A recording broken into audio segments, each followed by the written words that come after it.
Welcome to Record and to Chris Wickland.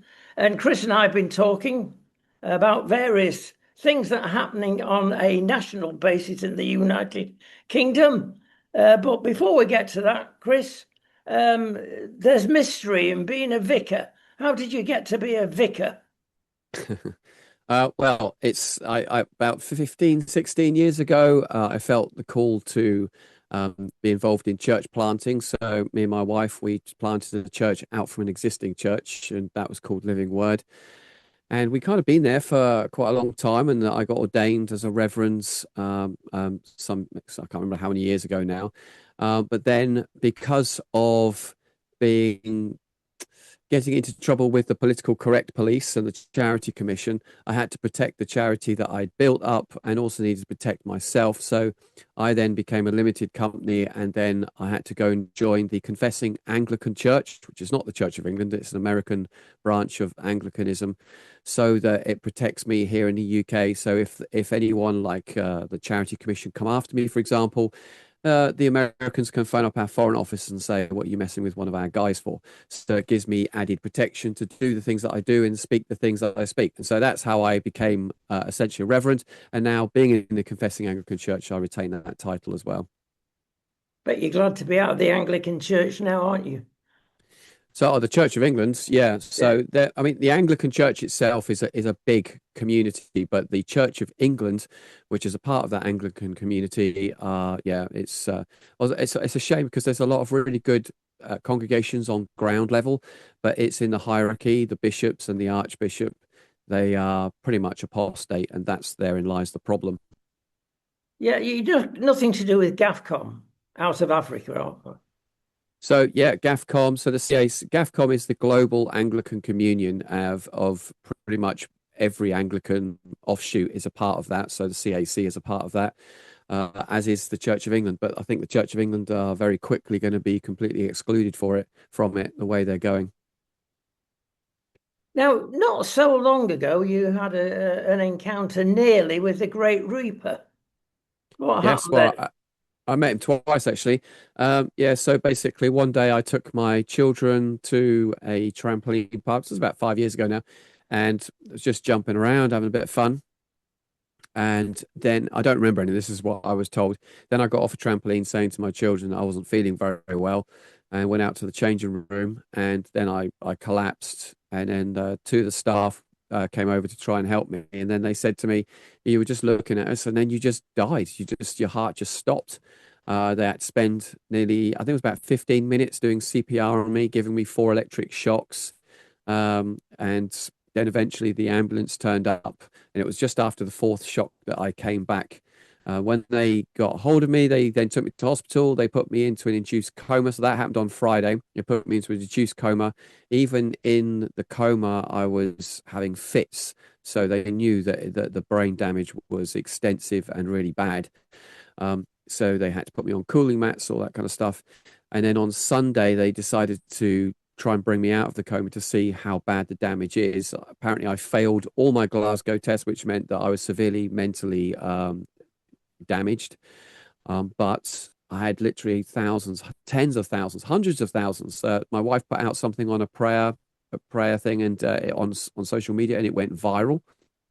And everyone around the world just started praying for me. Um, and from that, when I woke up on Sunday, when they eventually brought me around fully conscious, I was completely fine and in my right mind. And that was a miracle. So the local press, they got hold of this. Pastor dies on a Friday, rises on a Sunday. Then the BBC, then the BBC got a hold of it. And then one of those kind of like emergency 999 type programs got a hold of it. And yeah, so the story kind of went viral. But they never really fixed the problem. And a few years later, it happened again. Again, I died. I was out for about 15, 20 minutes. And they eventually got me, and I was in a much better state that time. And so they then found out what was wrong with me. I had like a little scar on the heart. They've fixed that now, and I've been fine ever since. So praise God for that. Absolutely. Um, when you were out of it, did you experience any dream or any communication? The only thing I remember is coming out of the coma, and the weird thing is I felt like I was Jonah. I felt like I was coming out of the belly of the earth, and I saw these demonic beings trying to pull me back down. And as I came out, I knew that as I was coming out, I was a sign of Jonah to a faithless generation. That was exactly the thought that crossed my mind. Someone at our church at that time, just before I came to, had a prophetic word that I was a sign of Jonah to a faithless generation. So I was out cold for 3 days. And then when I came to, because obviously Jonah was in the belly of the fish for 3 days and 3 nights. And so, and yeah, that's what I did see. So I didn't meet Jesus or anything like that, or if I did, I don't remember. But that doesn't bother me because I mean, how I came to Christ in the first place was for witchcraft of Christ, and Jesus came to me on various times over a couple of weeks. So I know Jesus is real. I've seen him, and he's awesome. So yeah, that's all good. There you go. Listen, when we're talking things about this, um, did you feel in the way Paul describes spiritual warfare an attack on you? Yeah, I again, just getting a bit charismatic here. Prior to this, the time when I died, I had dreams that the spirit of Leviathan was going to come after me and was going to try and take me out. I then had people phone me up saying, I was praying today and I felt God say the spirit of Leviathan is going to come and try and take you out, but don't worry, it will all be okay. I had like 4 or 5 people come up to me with exactly the same thing.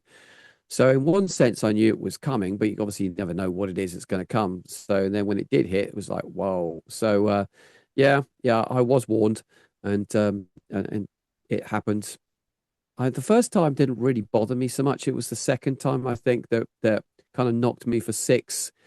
Because when you die the first time, you don't really think anything of it. You think you're going to be fine again, but then clearly you're not. And then the second time, it took me a long time to get over that. I had to do a lot of just prayer ministry and stuff just to get through that darkness that kind of came on me through that. But I came out of it at the other end better, stronger, um, more sympathetic as well to people who are ill. So it gave me a bit more empathy than I normally had. But yeah, so I wouldn't say it was a worthwhile experience, but I say it was certainly an experience that I deeply learned from on various levels, and it's given me a sense of I'm here not on borrowed time, but I'm here now. I have a window of opportunity to use it for God's glory, and so that's what I want to do. I want to, as the Apostle Paul says, he wants to pour out his life as a drink offering to the Lord. What else is there to live for and to die for but Jesus Christ? Yeah. It's remarkable. I too have had a very similar experience to that. And I was very conscious of being got at the time. I had the accident. It was though I was pushed down some steps. And that sounds a bit dramatic, but I was angry in a strange way. Normally, if you fall over, you think, you silly beggar, what have you done now? But no, it was more than that. And at one stage, they gave me 1% chance of survival. And all Wow. my sons flew over to say cheerio. And obviously, God had other plans. And I've experienced a number of miracles along the way. I shouldn't be here doing this. You shouldn't be there doing that. Yeah, that's right. But yeah, window of opportunity. There's a reason behind it. It's a shame that many of God's people have to go through times like this. Are you fond of the book of Job? Yes. Yeah, it's a good book. I like how it just never really answers the big questions, even when Job asks God outright, it doesn't get an answer. Listen, you've committed the gravest sin, of course, since your revelation, and that's mixing politics and your religion. You can't do that, can you, really? Well, that's the taboo thing of especially in British cultures, like you should never mix politics and religion. Yeah, the irony is that if we actually read our Bible and just look a little bit closer at it, you've got people like Joseph that was raised up to be second in command over Egypt. We have Daniel and Shadrach, Meshach, and Abednego that were raised up to prominent places in power and authority in the most pagan, heathenistic government that had ever existed at that time. You have Esther. She was married to King Xerxes, and she was so I can never say his name, King Assyrius, depending which translation you read. And she was married to again a evil pagan king. Again, using her influence politically to bring about a deliverance for the people of Israel. So yeah, so I don't have a problem at all with Christianity and politics being entwined. In fact, here in Britain, that's how it's kind of always been. 1400 years ago, one of the popes sent some guys over here, some missionaries to the Angles, as he called them, and they met with King Ethelbert, I believe, and through getting him converted, his wife was already converted, then Christianity kind of blended in a way that Christianity then anointed the monarchs, gave them the power. The monarch then allowed the Christians to do their business, i.e., preach the gospel. And slowly but surely, politics and Christianity entwined in the nation of Great Britain. And it's kind of been like that for 1400 years. So what I'm doing today is actually really nothing new at all. Now, I've seen your last video, and we're going to put it on the channel very shortly. And you don't mess around. Basically, you're mentioning there how bad the left is. Now, Yeah. that's difficult because traditionally, of course, within any denomination of any church, or we'll stay out of this, let the congregation make their own mind up. Are you actually persuading your congregation to ignore the left because it's leading us astray? So what I try to do is now, because of this persona that I seem to have taken on called the Vexed Vicar, which is where I get to talk about the political side and I get asked to talk at political marches and things. So that allows me to now focus on church more pastorally, but I will bring in elements of what's going on in the world. And so, if we were to wind the clock back 100 years, you and I would probably be sitting in centre left. So we would probably be more known as a liberal or liberal conservative. But now we're not just talking left and right. We're now talking far left, which is more akin to communism, socialism, Marxism, which is very anti-Christian. And so therefore, I feel it's the responsibility of the church to speak truth to power. In actual fact, it wouldn't really matter which side of the spectrum people sit, whether it's right or left. If what they're doing is evil and repugnant, it needs to be called out, no matter which side it is on. I think this is a problem that maybe Americans don't probably quite have the same liberties, in that it's basically if you vote Republican, what's the two parties in America? I forget. It's You've got the Republicans. Democrats and the Republicans. Yeah. So I think Democrats is liberal and Republican is kind of right. So it's by if you're Christian, you only vote Republican. But then what if Republicans start doing things that scripturally doesn't add up? Well, you have to call that out. You can't just be partisan just because you voted for that one party. So for me, it's not about necessarily left or right. It's about speaking biblical values into the political system, no matter where they sit. But unfortunately, at this moment in time, the left have gone down such a dark road that it's pretty obvious that they're the only people that at this time that we need to be shouting out to. But as I said, once another party starts to come in, and it might shift us more to the right. But if they start dealing with, say, for example, remigration in our nation in a way that's inhumane, well, then that needs to be called out and spoken about as well. Yeah, I think here of Danny Kruger not so long ago. He was preaching almost in the House of Commons to an empty House of Yeah. Commons about what a Christian should do and be. He's jumped ship, of course, from the Tories to reform. Now, go on, I'll put you on the spot. Is reform or something like that our only hope as a nation? Yeah.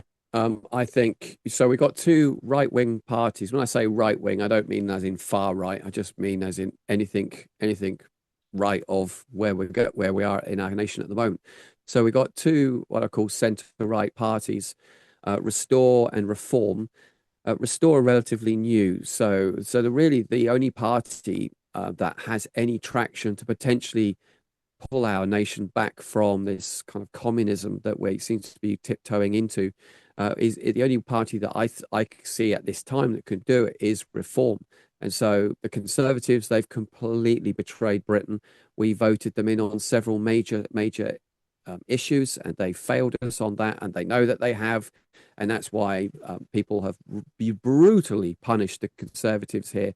And I think it'll be a generation before they'll be, I guess, forgiven by the public for what they did. And so the only alternative people on the centre right now is Reform. Is Reform.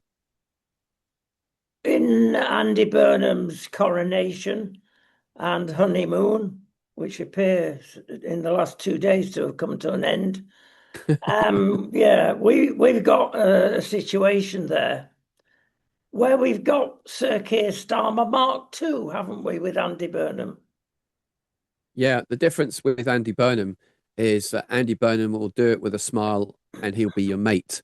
But the reality is he's just not going to do anything. I listen very carefully to language and all the language he says. So the press will go, oh, this is what Andy Burnham has said. It's really so great. It's really so positive. But when you actually break down what he's actually saying, he's not actually saying anything. He's just saying, well, we'll look into it. We may address it.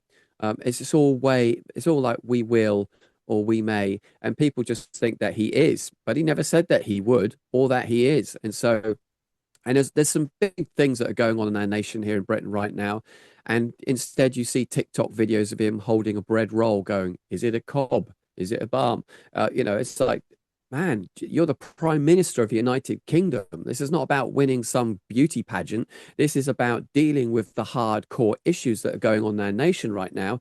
And it seems we've gone from Keir Starmer, who, I don't think anyone liked him, but at least, you saw what you got. But Andy Burnham seems to be even less substance behind him. He just seems to be, this kind of fake facade, wants to be your mate kind of guy. And I just don't think he is a serious enough politician or has the experience to be able to deal with the problems that we got going on now. We've had Russian warships doing like war games off our shores and nobody does anything about it. We've had Russian drones flying over our nuclear power plants in this nation. We're not doing anything about it. You want to know why? Because we can't. More and more people I meet with, and dare I say I'm with them on this, is that, Andy, I won't listen to a word you say until you prove yourself. Stop the boats, then I'll start listening to you. That's right. I don't think Labour have any intention. You see, the problem is you might get some that talk big. Shabuna Mahmood, for example, she's seemingly quite good on immigration, but the reality of the situation is it's the backbenchers. They're the ones that hold the real power. And basically, that's what crippled Keir Starmer in what he wanted, changes that he wanted to bring, which would have been relatively fair and reasonable, but his backbenchers wouldn't have let him do it. And that's exactly the same problem that Andy Burnham's got. He is kind of like the populist choice from the Labour Party. He's kind of like the figurehead, the front guy, the mascot. But the people with the real power is, again, the backbenchers. And the backbenchers want complete open border policies. They do not want to stop migration. They want it to carry on and they want it to continue. They do, and it's back to the votes as opposed to the boats. And you've got a situation again whereby this very moment there's a Cobra meeting in number 10 South, bizarrely. Why is it not in number 10 North? Well, you tell me. Having mentioned that Cobra meeting, it's going to be 37 degrees in many parts of the southeast of England tomorrow for one day. And then it comes back to more normal weather.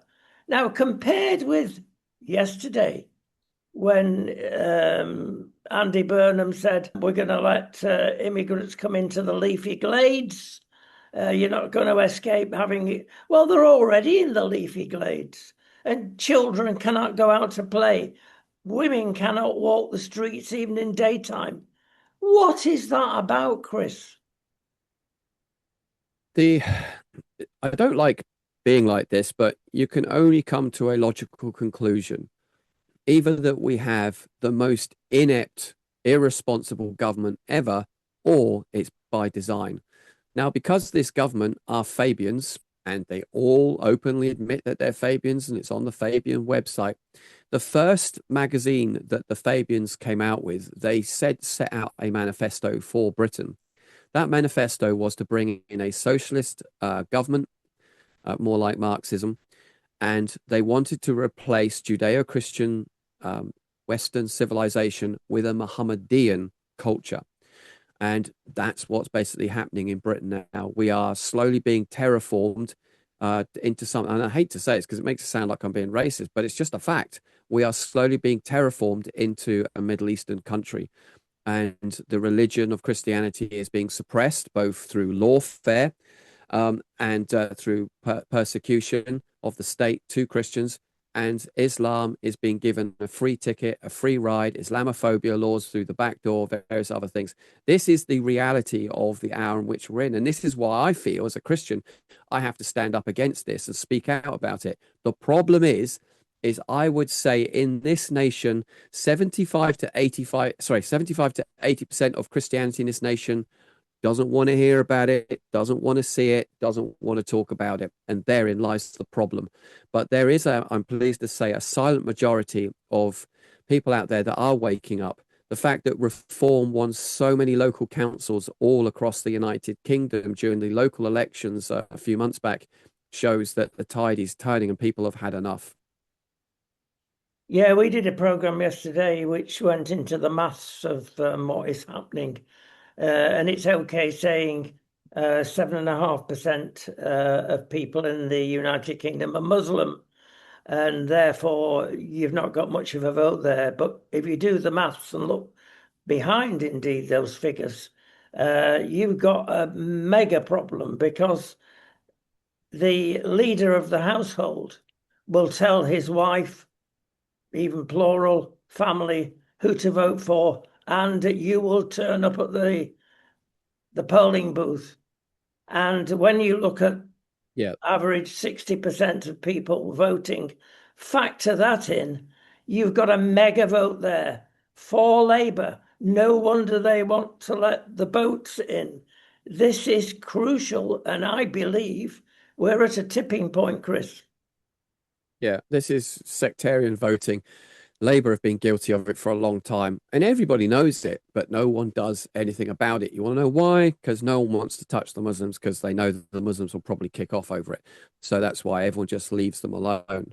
But we do have other issues here as well. It's not just migration. We are, and again, this is a very touchy subject, but we're actually causing ethnocide on ourselves. 1 in 3 children in Britain, and it's mostly whites, children are being aborted in the womb. Now, when you think about that, 1 in 3, that's 1/3 of potential British society never coming into actuality because they are wiped out in the womb.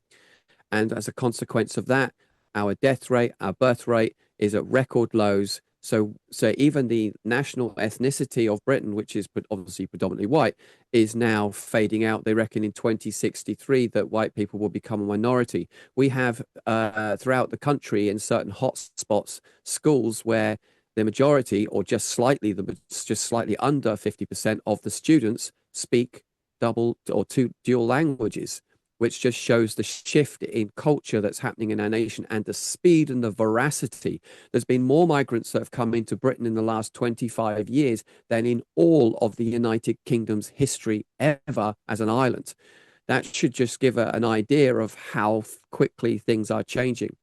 Now, we have migration, but we also have illegal migration, and the boats, 30,000 on average a year that just keep coming in. That's just the boats. No one's talking about the lorries where they all just come in as well. There's loads of ways they're getting into our country, but the focus majority is on the boats. We are literally, and I hate to use language like this, but it's just a fact. We are literally being invaded slowly but surely. And even our security services have warned the government. We have IRGC, that's Iranian Guard plants in our nation to do us harm, but still they do nothing to stop the boats. And we've only got 1 active warship that could even help us if we ever got into trouble. This country is a joke, and we are in really, really serious waters. And that is why I feel as a Christian leader, I have to speak out about these issues to wake people up that we are at a serious, serious tipping point before we go beyond a point of no return. We're all rushing round, doing things, watching television, watching our mobile phones, busying ourselves, and it's going to lead to a bad end. So, how do you wake the nation up? Because that's the first thing, isn't it? Well, one of the things that I'm doing is I do a little walk and moan, as I call it, which is I call the Vexed Vicar. There are stats going all over the place on X. I did one on the King recently. That one had I think it was like 500,000 views on X, and then another 250,000 views on YouTube.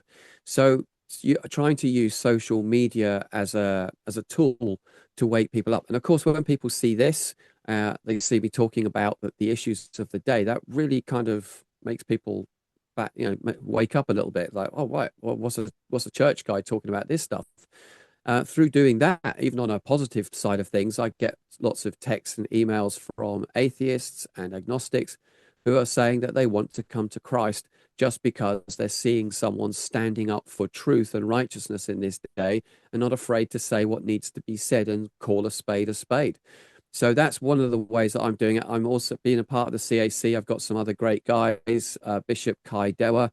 He's very forthright and outspoken in this nation. Again, he's on a lot of media, social media. He's on various YouTube channels and on mainstream TV. He's constantly putting out this message as well. We've got other great guys that are fighting the battle through social media, like Reverend Brett Murphy and various others. So we're trying to be this united force that's gradually pushing forward against the nonsense. And yes, we kind of feel like we're out on our own because most of Christianity doesn't want to be involved. They just think we're troublemakers, we're Christian nationalists, and don't you touch those guys because they're all far right, bigot, misogynistic Nazis, and all that nonsense. So this is this is kind of where we're at, and this is why we're doing what we're doing. Because if we don't stand up as Christians at this hour, then I just think, well, who else is going to talk about this kind of stuff, especially from Christianity? Run out of time, Chris, but you've got 1 minute. What can the ordinary Joe do in the pew? The ordinary Joe can do in the pew is vote. Vote these guys out on the left. They are dangerous. Go to protest marches, write to your MPs, and pray for your nation. In fact, of all of things, pray for your nation. Because if we do that, if we humble ourselves and pray, God will turn and he will heal our nation. Amen. God bless you all. Thanks, Chris. We'll see you again very shortly, I'm sure. Thank you. Thank you. Great to see you. Thank you.